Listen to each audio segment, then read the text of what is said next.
Hola, ¿qué tal hermanos, hermanas? Un gusto estar con todos ustedes nuevamente en nuestro canal de YouTube LM Cuernavaca. Vamos a continuar nuestro estudio de la Biblia. Vamos a encomendarnos en esta mañana. En nombre del Padre, del Hijo y del Espíritu Santo. Amén. El ángel del Señor anunció a María y concibió por obra del Espíritu Santo. Dios te salve María, llena eres de gracia, el Señor es contigo. Bendita eres entre todas las mujeres y bendito es el fruto de tu vientre Jesús. Santa María, Madre de Dios, ruega por nosotros los pecadores, ahora y en la hora de nuestra muerte. Amén. He aquí la esclava del Señor, hágase en mí según tu palabra. Dios te salve María, llena eres de gracia, el Señor es contigo. Bendita eres entre todas las mujeres y bendito es el fruto de tu vientre Jesús. Santa María, Madre de Dios, ruega por nosotros los pecadores, ahora y en la hora de nuestra muerte. Amén. Y el Verbo se hizo carne y habitó entre nosotros. Dios te salve María, llena eres de gracia, el Señor es contigo. Bendita eres entre todas las mujeres y bendito es el fruto de tu vientre Jesús. Santa María, Madre de Dios, ruega por nosotros los pecadores, ahora y en la hora de nuestra muerte. Amén. Ruega por nosotros, Santa Madre de Dios, para que seamos dignos de alcanzar las promesas de nuestro Señor Jesucristo. Amén. Oremos.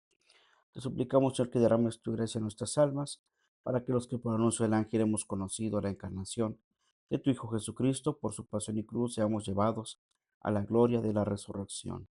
Por el mismo Jesucristo nuestro Señor. Amén. En nombre del Padre, del Hijo y del Espíritu Santo. Amén.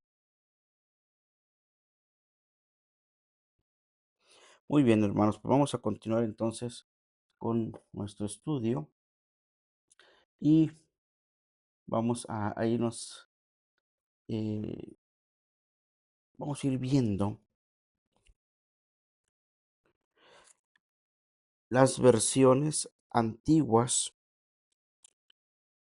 ahora que ya hemos entrado en ese tema de los textos y versiones, vamos ahora a lo que sería las versiones antiguas de la Sagrada Escritura. Bien, primero, ante la dispersión de los judíos, o la primera dispersión de los judíos, y luego los cristianos, que no entendían el lenguaje original de los libros sagrados, hubieron de procurarse versiones de ellos en su lengua vulgar para poder leerlos en las sinagogas y en las iglesias. ¿Qué significa? Que tuvieron que adaptarlo, ¿verdad? Adaptarlo.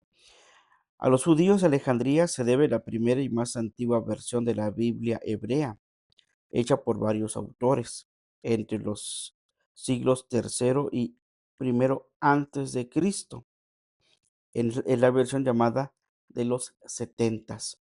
¿Verdad? Entonces estamos hablando de la Biblia hebrea que contiene, ¿verdad?, los textos llamados de los setentas, que los apóstoles autorizaron, fíjense, esta versión de los 70 fue la que los apóstoles autorizaron con su uso y entregaron a las iglesias por ellos fundadas.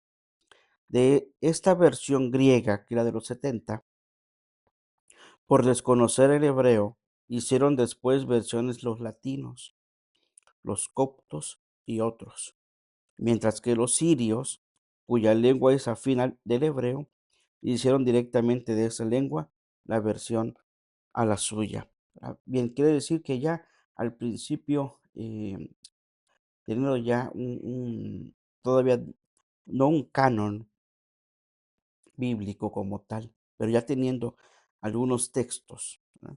Em, ya había sido primero autorizado por los apóstoles, entregados a las iglesias, todo en versión griega, y después en las regiones donde estaban, las comenzaron a traducir según la lengua, ¿no?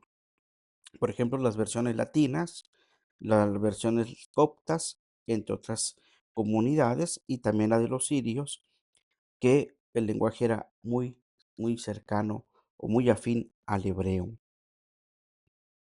Y de esta, pues, fue la versión que tienen los sirios. Y de una vez les comentaba, ¿verdad? Que vi un documental, precisamente de estos documentales también que son fuera de serie porque son documentales que son afines al protestantismo y demás, o trae fines contra la iglesia y su estructura.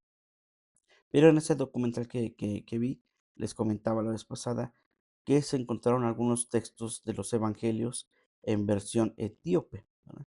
Y que según se dice son las más antiguas y mayor conservadas de los evangelios en Etiopía, en el desierto donde vivían los sacerdotes antiguos. Pero pues realmente no hay, por lo que decía la investigación, no permitían tocar los evangelios ni pasarle de página para estudiarlas. Ellos solamente lo pueden hacer, ¿verdad? Entonces así recuerdo que solo con la cámara se veía a lo lejos unos libros, ¿verdad? De papiros y todo eso, antiguísimos, y solo de ahí pasaban ellos podían leer e interpretar lo que tenían ahí, que para entonces pues es su Biblia, ¿no?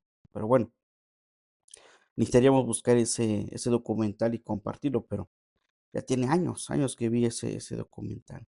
Bien, entonces estas son las versiones antiguas.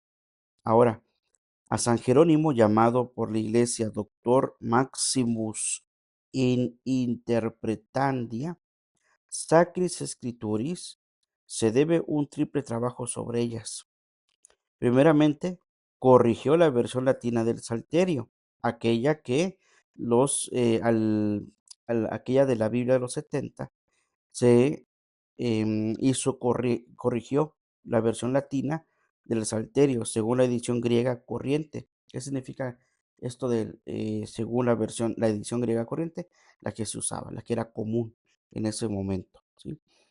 Ahora, después corrigió el mismo Salterio, el mismo que él había ya corregido, y otros libros del Antiguo Testamento, según la edición Exaplar de Orígenes. Orígenes, que es otro padre de la iglesia, también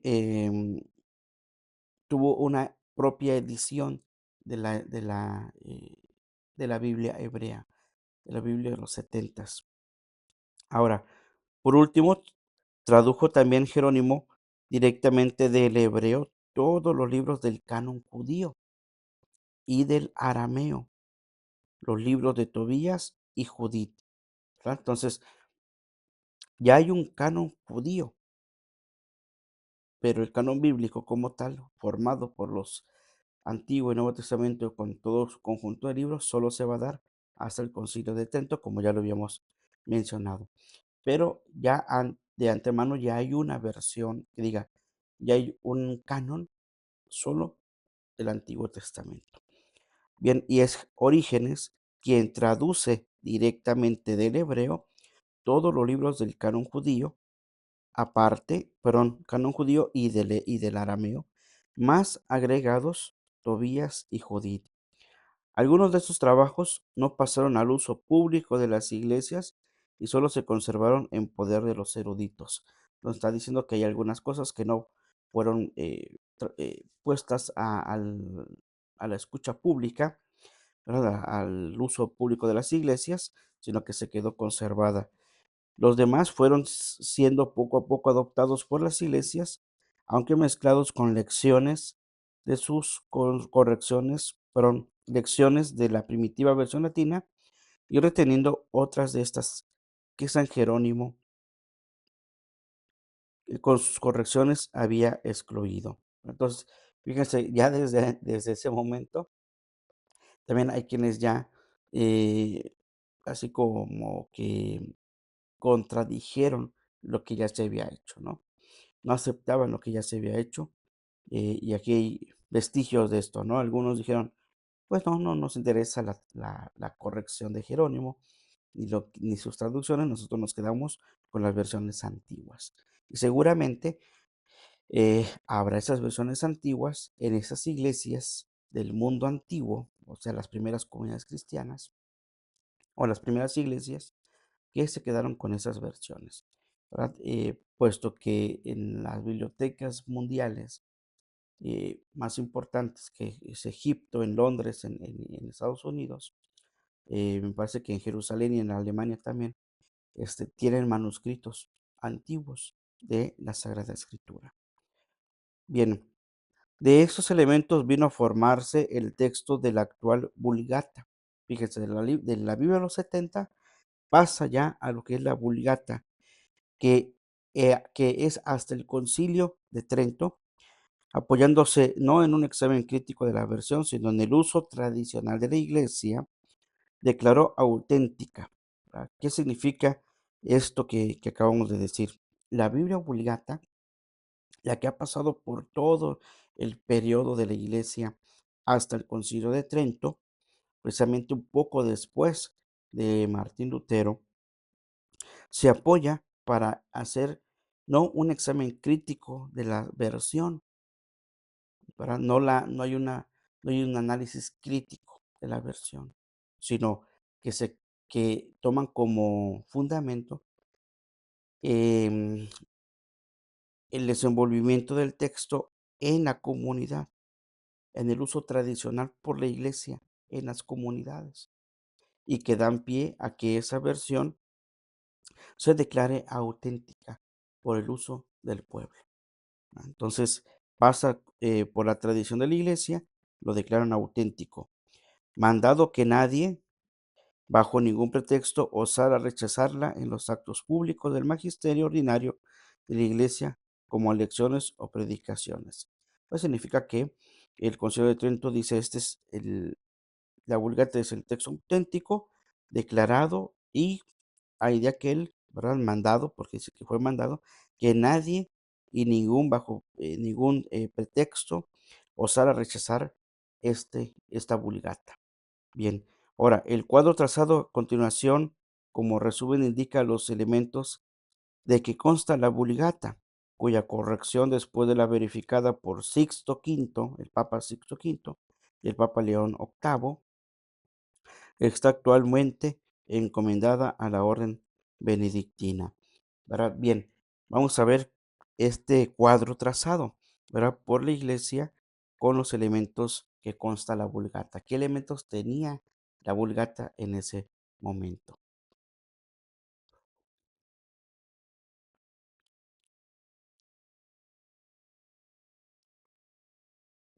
Bien, ¿y a qué nos referimos? A los textos que están en la Vulgata.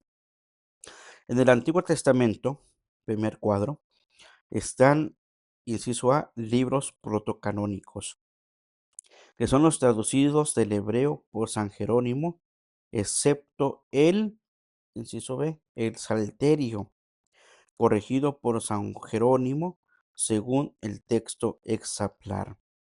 Inciso C, Tobías y Judith, traducidos por San Jerónimo del texto arameo. Inciso D, Baruch y los Macabeos de la versión latina primitiva. Inciso E, fragmentos deuterocanónicos de Daniel, traducidos por San Jerónimo del texto griego de la Teodosión.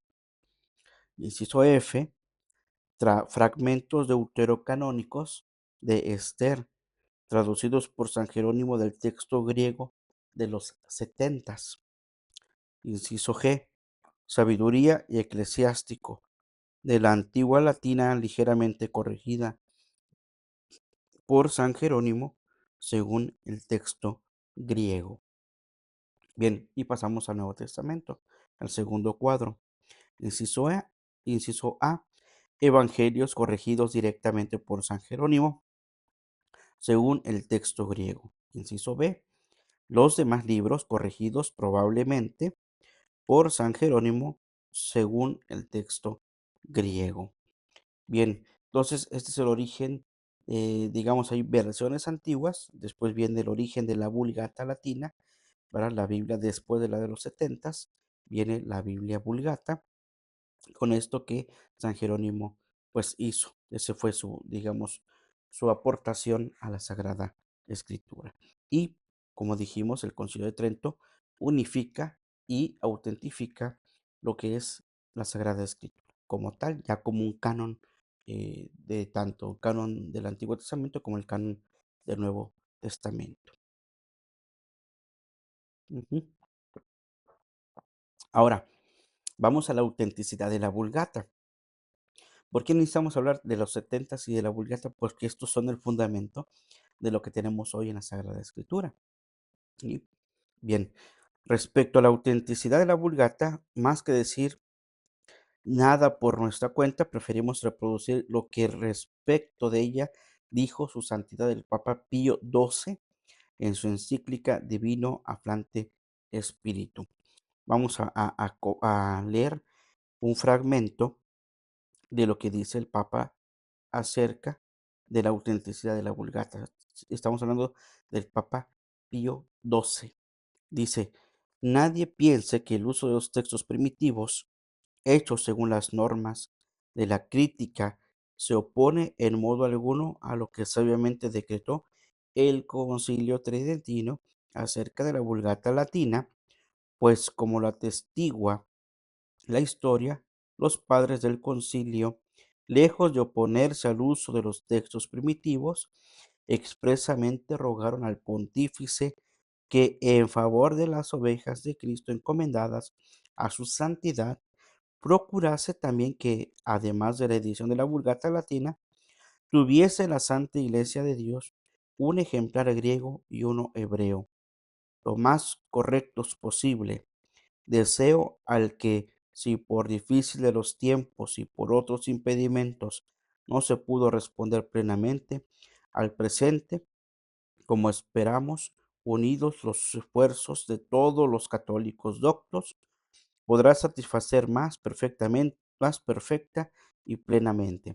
Entonces, hay una petición acerca de tener la versión griega y la versión hebrea, precisamente la, la de los setentas y la Vulgata. La Vulgata está en latín y la 70 está en griego. ¿Verdad? Entonces aquí está pidiendo, ¿verdad? Que le están pidiendo al Papa que la iglesia tenga pues a la vista los textos tanto en griego como en hebreo y obviamente lo que ya ha sido traducido por San Jerónimo al latín. Entonces, es una petición que se le está haciendo al Papa Pío XII y precisamente los padres del concilio dice, al no oponerse, ya está contando lo que dijo el Papa Pío XII en aquel momento, lo que los padres le pidieron al concilio es que los padres del concilio también tuvieran a favor de las ovejas un texto que acompañara al pueblo de Dios, ¿no? Entonces, dice, en favor de las ovejas de Cristo encomendadas a su santidad, procure, ¿verdad? Procure la edición de la Vulgata Latina para el pueblo, ¿verdad? Ya con todo, ¿verdad? Con lo correcto más posible, o sea, que esté corregido lo más correctamente, ¿verdad? Invita aquí también, la invitación fue a que los católicos doctos, los que tenían algún conocimiento más profundo, pudieran satisfacer más perfecta y plenamente el de la Sagrada Escritura. Bien, continúa también el texto diciendo que el concilio mandara que la Vulgata Latina fuese la versión latina que todos tuviesen por auténtica, ¿verdad? Entonces, la versión latina, la de San Jerónimo, se pide que todos la tengan por auténtica. Solo como todos ven, afecta a la Iglesia latina y al uso público en ella de la Escritura. Sin duda, no disminuye en nada la autoridad y la fuerza de los textos primitivos. Y eso es una realidad, hermanos, porque yo les puedo decir que aún teniendo nuestra Sagrada Escritura, siempre vamos a las versiones antiguas, a los textos primitivos, siempre vamos, siempre recorrimos. Por ejemplo, al preparar una homilía o alguna reflexión o al preparar alguna clase de Biblia, tocando un texto bíblico, siempre es importante regresar a las fuentes, como nosotros le llamamos regreso a las fuentes, para poder pues explicar más detalladamente o para estudio de un texto bíblico, ir a las fuentes primitivas, ¿verdad? Siempre volvemos hacia las versiones antiguas de los setentas, la versión vulgata, ¿verdad? La vulgata en griego, y siempre volvemos a latín. Les decía la primera vez, si no me recuerdo, en la primera transmisión de este tema de la Biblia, está la Biblia trilingüe, en la que viene en griego, en latín y en español. Hay otras que vienen en hebreo, latín, perdón, en hebreo, griego, latín y español, ¿verdad? Entonces, hay infinidad de poder volver. Nunca la iglesia se queda con algo y dice, de aquí nada para atrás. No, siempre la iglesia va en busca de los textos primitivos para que sustenten, ¿verdad? El estudio, la reflexión o lo que sea. ¿Sí? E inclusive los padres de la iglesia, que también tuvieron su periodo, ¿verdad? Tuvieron un periodo de años hasta que terminó, digamos, el último padre de la iglesia, y de ahí nacen ya lo que son los doctores de la iglesia, como Santo Tomás de Aquino, hacia adelante, ¿verdad? Pero bien antes, pues están los padres de la iglesia, como los mencioné ahorita, Orígenes, ¿verdad? Jerónimo, y habrá otros que van a ir haciendo también referencia o reflexión acerca de la Sagrada Escritura, lo que le llamamos comentarios ahora, porque en aquel momento pues eran homilías, exégesis, reflexiones, lectura espiritual, era lo que sacaban de la Sagrada Escritura. Hoy en día a esto, todo esto que hicieron los padres de la iglesia se les llama Biblia comentada. Hasta nuestros tiempos, pudiéramos nosotros decir que nuestras Biblias son comentadas, puesto que la mayoría de las Biblias siempre tienen notas al pie. Esas notas al pie quiere decir que nos están comentando algunas cosas que tal vez es un poco imposible de adquirir o de conocer rápidamente y nos llevan a las fuentes, ¿verdad? Por eso es bonito que tengamos una Biblia en donde nos haga referencia al Antiguo Testamento o al Nuevo Testamento y las notas al pie de página para entender un poquito la Sagrada Escritura, cosa que no tienen la Biblia negra del protestantismo, ¿verdad? La Santa Biblia, la negra, de color negro, no las tienen, ¿verdad? Por eso les decía la vez pasada que ellos tienen una Biblia también que se llama Biblia de Estudio Arcoíris, en la que procuran tener algunas notas, pero en sí, la Biblia del protestantismo no tiene notas ni nada, ¿verdad? Así es literal como está, y así se lee, aunque le han hecho modificaciones también a algunas frases, algunas palabras, a la conveniencia de la misma iglesia evangélica, ¿no? La iglesia protestante. Pero bien, no nos vamos a meter en ese rollo. Pero en lo que respecta a la iglesia, ¿verdad? En esta encíclica Divino Aflante Espíritu del Papa Pío XII, pues habla precisamente de tener como autoridad máxima la versión de la Vulgata Latina, sin olvidar los textos primitivos. Bien, pues ni se trataba entonces, dice, de textos primitivos, sino de las versiones latinas entonces divulgadas, entre los cuales muy justamente mandó el concilio preferir aquella que por el prolongado uso de tantos siglos ha sido aprobada en la iglesia misma. Pues el Papa Pío XII está diciendo que esa no es porque sea un texto antiguo la Vulgata, ¿verdad? Sino porque es la que más se ha prolongado el uso a través de los siglos y esa misma es aprobada por la iglesia. El uso, hermanos, lo que les decía en una de las transmisiones pasadas, alguna de las características de la Sagrada Escritura es la, eh, la autorización y la adopción del pueblo, ¿verdad? Por eso los evangelios apócrifos, al no ser muy conocidos, al no tener esa autoridad y esa aceptación del pueblo, pues muchos de esos textos no son muy conocidos. No es que la iglesia los ocultara, como se ha venido diciendo a través de los años y se sigue diciendo, ¿no? Sino porque pues no tenían un uso común como estas versiones de los setentas, la versión griega, la Vulgata griega y esta versión latina, ¿sí? Que es lo que la iglesia usaba, ¿sí? Bien, entonces una característica para la aceptación de esta versión latina es el uso frecuente, prolongado, existencial de la iglesia desde su origen, digamos, un poquito pasado ya la iglesia primitiva, ya formada, digamos, con los padres de la iglesia para acá, lo que será ya la Biblia que en común uso, que es la misma que estamos usando nosotros, hasta este tiempo sigue siendo la que se ocupó en aquel entonces. Entonces el Papa Pío XII, en esta encíclica Divino Afflante Spiritu, pues está recordando aquel suceso. ¿Sí?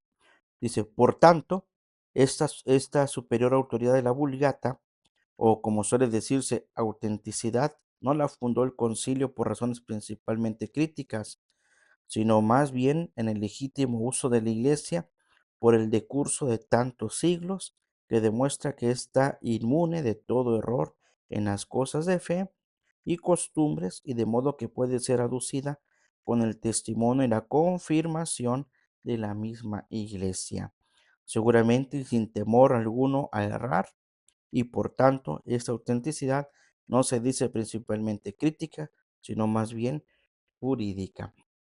Claro, está hablando también el Papa aquí de todo este tiempo de del decurso de la Iglesia, de los siglos, perdón, en que se ha demostrado con ese texto las costumbres, la fe, ¿verdad?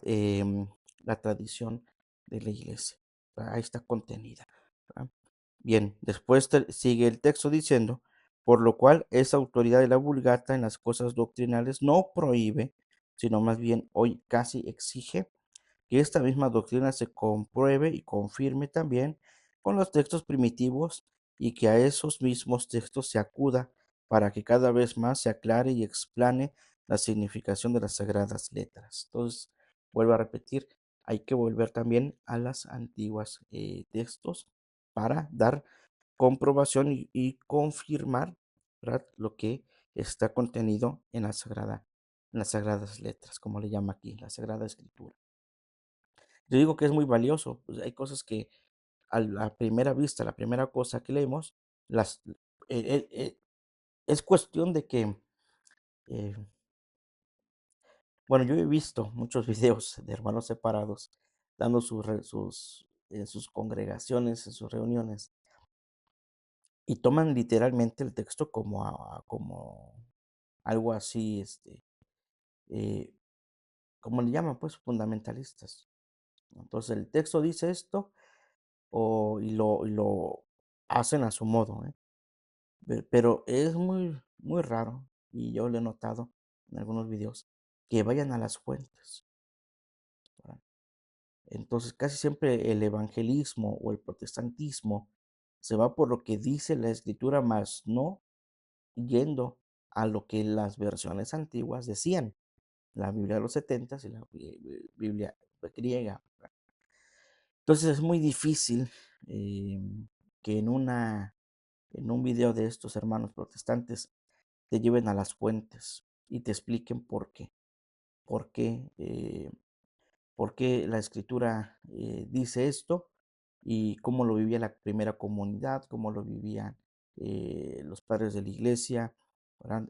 Cuál fue el contexto, el contenido, qué querían expresar, todo eso, ¿verdad? A mí me gusta mucho que cuando hay oportunidad de profundizar, y a la gente se les explica un poco más profundo el evangelio o algún texto bíblico, pues uno se admira porque detrás de todo hay más y más cosas, ¿no? Por ejemplo, cómo explicar, voy a poner un ejemplo, ¿no? Eh, la sal, ser sal de la tierra, dice Jesús, porque si la sal se vuelve insípida, ¿cómo se le devuelve el sabor? ¿Verdad? Entonces, si yo lo leo literal como está y lo proclamo o lo expreso como el evangelismo, el protestantismo, entonces estoy exagerando las palabras, ¿verdad? Pero si yo voy a lo que es el texto primitivo, a ver qué dice, por qué la sal, ¿verdad? Entonces me voy a la versión de la Vulgata griega, a los textos evangélicos griegos, y busco la palabra sal o qué contexto se usa la sal y por qué Jesús usó la sal como ejemplo, ¿verdad? Y eso enriquece tanto que te das cuenta de la importancia de la sal como un elemento simbólico, ¿verdad?, que te permite a ti, ¿verdad?, ser sal de la tierra, ¿verdad? O el de la luz, el del candelabro. No se prende una lámpara y se pone debajo de la mesa o debajo de la cama o bajo una olla, sino se pone sobre un candelabro para que la gente lo vea, ¿verdad? Y eso es muy, muy significativo también. ¿Por qué? Porque el antiguo mundo, las velas, no es que hubiera velas, sino que había las lámparas, y las lámparas se ponían en los huecos de las casas para alumbrar a todos los que vivían en la casa y para alumbrar también a los que caminaban en la oscuridad en la calle para llegar a sus casas. Y bueno, todo tiene un simbolismo atrás que muchas veces los hermanos no lo dicen. Por eso el Papa dice, pues hay que volver también no a hacer fuera aquello, porque esto nos ayuda a nosotros al estudio bíblico. Ahora, en la actualidad, ¿sigue habiendo estudios bíblicos? Sí, muchísimos. Se sigue estudiando la Sagrada Escritura, se siguen editando la Biblia, se sigue actualizando la palabra de Dios. Algo que tendríamos que decir, bueno, la Biblia tiene más de 2000 años escrita, ya pasó su tiempo. Y no, hermanos. Apenas vi un video también de personas que tienen librerías, venden sus propios libros y vuelven a decir lo mismo, ¿verdad? El primer libro que se vende es la Sagrada Escritura, es la Biblia, ¿verdad? Ese no le gana a nadie, ¿verdad? Ya después vienen las demás, la literatura clásica y narrativas y poéticas y demás, ¿no? Pero la Biblia siempre se ha vendido y se seguirá vendiendo, ¿no? ¿Por qué? Porque hay un querer conocer la Sagrada Escritura. ¿No? Bien, entonces, hasta el día de hoy sigue existiendo eso, ¿no? Solo hay que tener mucho cuidado cuando escuchamos al protestantismo. Por ejemplo, un tema que hay que desarrollar, hay que profundizar, el tema de las imágenes. Y cuando llegan a la casa y te empiezan a decir, es que las imágenes, y uno cae en su juego y como se dice, católico ignorante seguro protestante, pues caen muchos. Ah, no, sí es cierto, estoy adorando a la Virgen. No, pues a lo mejor me están engañando, mejor me voy a hacer protestante o evangélico o testigo o mormón, lo que sea, ¿no? ¿Por qué? Porque no conoce esto precisamente que la iglesia ha enseñado y que todas las Biblias lo traen. Ustedes agarran una Biblia, ¿verdad? Y siempre trae una introducción general y allí explica todo eso precisamente para tener la base fundamental de nuestra fe, para que no caigamos en errores. Bien, y termina esta parte de la encíclica diciendo, ni se prohíbe tampoco por el decreto del Concilio Tridentino que para el uso y bien de los fieles de Cristo y para más fácil inteligencia de la divina palabra, se hagan versiones en las lenguas vulgares. Esto quiere decir que no prohíbe el concilio que se editen también en lengua vulgar, es decir, en la lengua de los pueblos, ¿sí? Y se hagan también estas en los mismos textos primitivos, como ya con aprobación de la autoridad de la iglesia. Sabemos que muchas regiones se han hecho, quiere decir que al traducir o al permitir la iglesia, al no prohibir que la Sagrada Escritura se traduzca al lenguaje vulgar, al lenguaje de los pueblos, no hay ningún problema con los antiguos tampoco. Ya lo pueden hacer. De tal manera que todos puedan comprender la Sagrada Escritura, ¿verdad? Lo que Dios quiere transmitirnos a través de el libro más vendido, más usado, más recorrido, que es la Sagrada Escritura. Bien, y vamos a terminar esta parte con algunas versiones eh, de corte español que han pasado también a al Latinoamérica y que han sido, digamos, la parte que más nos ha llevado a nosotros a tener, ¿verdad? Hay quienes tienen colecciones de Biblias de todo, ¿no? Bien, las múltiples versiones en español, ya sean totales, quiere decir que toda completa o parciales de los textos sagrados, son unas del texto latino de la Vulgata, otras de los textos originales. Entonces, las primeras contienen todos los libros como hechas por autores católicos y las segundas como hechas por judíos o protestantes. y solo contienen los libros protocanónicos del Antiguo Testamento, es decir, aquellos cuyo texto hebreo ha llegado hasta nosotros, las de judíos o los protocanónicos de uno y otro testamento de los protestantes. ¿Verdad? Eso también es muy interesante porque em, el- nunca se ha prohibido, por ejemplo, a un docto, una persona de corte evangélico protestante que tiene conocimiento sobre la escritura, porque lo ha estudiado profundamente, porque eso sí también mm, pudiéramos decir que los grandes estudiosos protestantes o del mundo protestante o judío, saben la Sagrada Escritura, sobre todo en los judíos, sus versiones, ¿no? Lo que es el canon de ellos, ¿no? La Biblia hebrea. ¿Verdad? Acuérdense que en la Biblia hebrea los judíos no tienen el Nuevo Testamento, pero lo que es el Antiguo Testamento sí. De tal manera que para ellos, si uno quiere saber algo, puede recurrir a lo que ellos tienen de conocimiento. Puede ayudar también a crear también una reflexión, a tener un comentario acerca de lo que se pensaba, ¿verdad? En aquel momento del tiempo judío con lo que hoy se vive, ¿no? Y también en el mundo protestante hay grandes biblistas, ¿verdad? Que no son tan cerrados como muchos pastores que se cierran solo a la escritura y no recurren por lo menos a dar un vistazo a los padres de la iglesia. Hay iglesias evangélicas protestantes que sí, que incluso tienen hasta la época de San Agustín, todo lo que la iglesia hasta en ese momento tenía por escrito.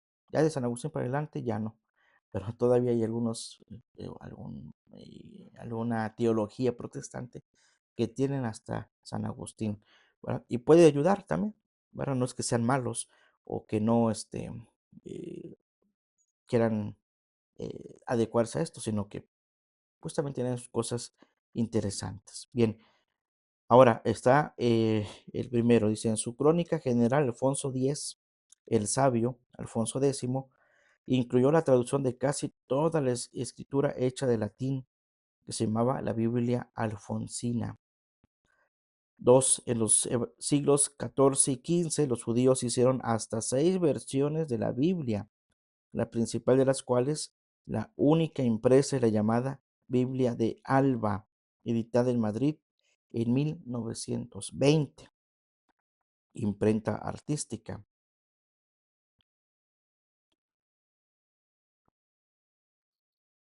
3. En el 1553, los judíos españoles residentes en Italia publicaron la Biblia traducida palabra por palabra en 2 ediciones, la una dedicada a los judíos y la otra dedicada a los católicos. El lugar de su impresión llevaba el nombre de Biblia de Génova. En Basilea, 1567-1569, Casiodoro de Reina, protestante, publicó la versión de toda la Biblia que es conocida por la Biblia del Oso. Esta misma, corregida luego por Cipriano de Valera, fue impresa en Ámsterdam 1602. Es la que acredita y difunde por España las sociedades bíblicas inglesas. Hay una sociedad que se llama Sociedades Bíblicas Unidas, que precisamente al llamarse Sociedades Bíblicas Unidas quiere decir que hay de todo. ¿Verdad? Hay protestantes, judíos, católicos y demás. ¿Verdad? Y ellos elaboran una Biblia que así se llama, ¿verdad? La Biblia, aquí tenía el nombre. Bueno, la editorial es Sociedades Bíblicas Unidas y hasta el día de hoy ellos editan tanto Biblias católicas, Biblias judías o Biblias protestantes. ¿Verdad? Alguna vez algún padre especialista en Biblia me dijo, ten cuidado con esa Biblia, ¿verdad? Precisamente porque pues tiene revoltura, ¿no? Tiene revoltura. Pero pues leí toda esa Biblia, la leí toda, toda la leí y y pues más o menos, ¿no? También ya me leí toda, ¿verdad? En la Biblia de Jerusalén y puede uno dedicarle también un tiempo a la Biblia, ¿no? Leer un párrafo cada día y cualquier versión que hay. Nada más hay que tener cuidado con la de las Sociedades Bíblicas Unidas, la versión Reina Valera, que es la que te estoy comentando, este, y ya. De ahí en fuera las demás, y otra por ahí, del Mundo Nuevo, creo que se llama así, o Mundo Nuevo. También hay que tener cuidado, ¿verdad? Pero bien, fíjense entonces que para 1567, 1569, Casiodoro de Reina, que es el primer autor protestante, publicó la versión de toda la Biblia conocida como Biblia del Oso. Y esa sigue existiendo, ¿eh? Me parece que todas las que les estoy diciendo están también en línea, ¿verdad? No quiere decir que tengamos que ir a buscarlas, ¿verdad? Pero nada más se las comento. Y después esta Biblia del Oso pasó a ser corregida por Cipriano de Valera, entonces por eso se llama Reina Valera de 1960, perdón, de 1602, cuando Cipriano de Valera reimprenta la Biblia hecha por Casiodoro de Reina, ¿verdad?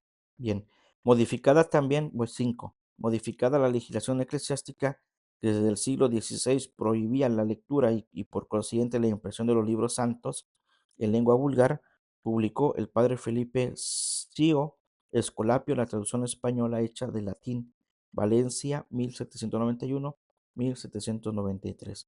¿Verdad? En el siglo XVI hubo una prohibición precisamente de la lectura y de la impresión de Biblias, ¿verdad? Pero hay un padre llamado Padre Felipe Ezio Escolapio, de comunidad de los Escolapios, y tradujo, tradujo a español hecha en latín, ¿no? La de latín la pasó a español.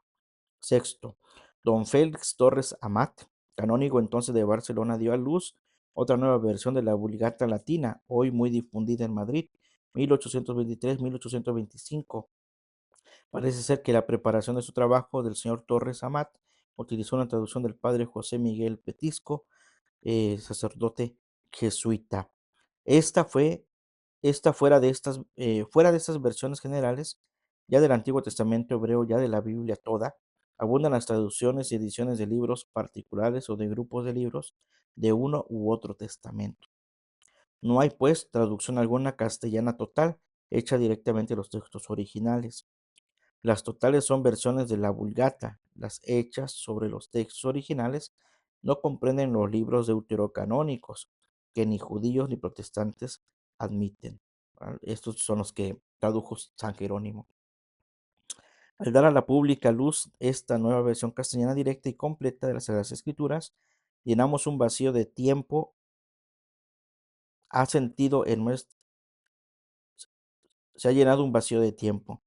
Y al encomendarle a la benevolencia de los lectores, les pedimos y rogamos instantemente que le reciban y juzguen con la ecuanimidad y suma caridad que a todos los hijos de la Iglesia recomienda su santidad el Papa Pío XII en su encíclica Divino Espíritu Aflante. Bien, esto último que se está comentando, dice en su reciente, en la encíclica, perdón, para los connatos de los valientes operarios de la viña del Señor, en las cosas bíblicas, huyendo de ese poco prudente prurito de impugnar o al menos de tener por sospechoso todo lo nuevo, pues solo en un ambiente de mutua confianza y caridad podrán dar frutos los aunados esfuerzos que, manteniendo incolumes los principios dogmáticos y la doctrina de la Iglesia, aporten cada uno lo que pueda para el bien de todos, para provecho cada día creciente de la doctrina sagrada y defensa y honor de la Santa Iglesia. La verdadera libertad de los hijos de Dios, fomenta y sustentada por todos, es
Por ahí escuché a un padre decir una vez que, pues, Jesús no es una enciclopedia, ¿verdad?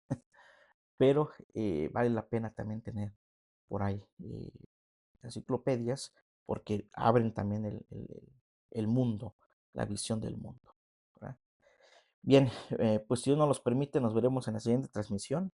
Espero que esto que estamos compartiendo ayude y favorezca al estudio bíblico, y ya nos estaremos metiendo por ahí, a ver si podemos, checar algunos datos más por ejemplo, la Dei Verbum, porque ahorita les hablé de la encíclica Divino Orante Spiritu del Papa Pío XII, pero el Concilio de Trento también, algunas cosas que les compartí desde el Concilio Tridentino, pero hay un estudio que se llama la Dei Verbum del Concilio Vaticano II, que es digamos, la supremacía, digamos, para poder encontrar o para poder estudiar la Sagrada Escritura. De hecho, en la mayoría de los cursos que se dan, tiene uno que recurrir a fuerzas a la Dei Verbum. Y por ahí vamos a meternos, ¿verdad? En la siguiente, les voy a hacer una presentación de las Biblias que yo por aquí tengo y que he usado a lo largo de mi historia y algunas otras que ya pasaron, digamos, a buenas manos a bibliotecas que se han ido, este, digamos, las que son de estudio, las que tengo, y los comentarios bíblicos, su portada para que los vean, y si en algún momento las llegan a ver y les interesa y quieren adquirirla, son caritos, tan caros, pero bueno, valen la pena. Algunas enciclopedias y poder tener pues algo, ¿no? Que ustedes digan, "No, esto vale la pena tener". Hay muchísimas colecciones también. Ah, perdón, hay colecciones también. Ahorita estoy aquí viendo, tengo solamente un libro de una colección. También se los voy a presentar la siguiente. Y vamos a meternos a lo que es la Dei Verbum, ¿verdad? Del Concilio Vaticano II, porque ahí está, digamos, lo que sustenta nuestro estudio ahora, ¿verdad? De estos tiempos, y que es un estudio forzado para todos, para quien quiera entrar a un curso. Nosotros en el seminario es necesario, ¿sí? Muy necesario. Bien, pues de antemano les agradezco a todos su tiempo y su disposición y gracias por acompañarnos. Y terminamos con la oración para pedir la beatificación de la venerable Edelquin. Padre eterno, te doy gracias por el don que concediste a su sierva Edelquin, esforzarse por vivir siempre en el gozo de tu presencia, por la radiante caridad infundida en su corazón, por el Espíritu Santo y por la fortaleza que sacó del pan de vida para trabajar hasta la muerte por la gloria de tu nombre, en dependencia amorosa de María, Madre de la Iglesia. Confiando, Padre misericordioso, en que su vida te fue agradable, te pido me concedas por su intercesión el favor especial que ahora te imploro, la paz del mundo y el aumento de nuestros presidios. Y des a conocer con milagros la gloria que ella goza en el cielo, para que también sea glorificada por la Iglesia en la tierra. Por nuestro Señor Jesucristo. Amén. En nombre del Padre, del Hijo y del Espíritu Santo. Amén. El Señor esté con ustedes y con tu espíritu. La bendición de Dios Todopoderoso, Padre, Hijo y Espíritu Santo, descienda sobre ustedes y permanezca para siempre. Amén.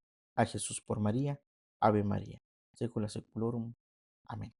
Que pasen pues un excelente día, que Dios les bendiga y si Dios nos los permite, nos vemos en la siguiente transmisión. Saludos y bendiciones a todos.